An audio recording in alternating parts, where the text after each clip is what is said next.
So we have two divisions about thinking if it's our obligation or not about take caring our old people or as a child to a parent. Yes, it's our obligation to take care of our parents if they are already old in the race, even in our father's eyes. But it's not our obligation to correct that or accumulate that negative emotions that they have. They should have healed it, not you to take it. Physically, we have an obligation with them, but emotionally, we don't have. Because being a person, why do you feel those kinds of emotions that why are you regretting something? Why is it something lacking from you? Why is it like this? What happened to her and when? It's not the child's obligation to even the emotion itself because the child has an emotion also. It will feel tired. That's why some child doesn't care about the parent because the parent itself, even the emotion, they wanted to obligate it.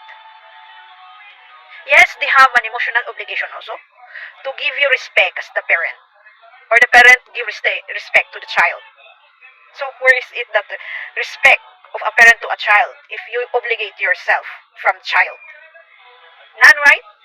You only think of yourselves, the selfishness of the self itself, the self-centered. That's why that's what I observed today also. Oh, everything they obligate to their child. Physical, emotional, spiritual? No. Emotional and physical, we have all has an obligation to do. But in a way of physical, if you are young, you have an obligation with your old people. Like, if they cannot already take care of themselves, us as young people need to take care of them also. A simple obligation. But maybe we are seeing it so hard because some parents obligely, even emotional, that leads to emotional damage and mental health problem. That's my observation actually. They wanted to you to feel that regrets, negative, etc. That even you that is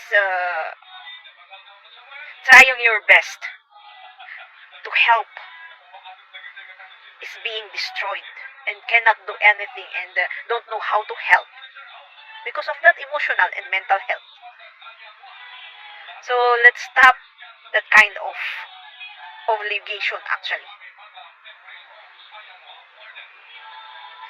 Because as they say in the Bible also, be careful in provoking your child.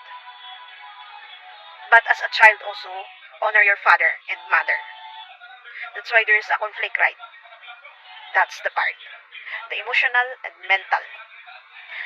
So I hope you understand something. Thank you for hearing.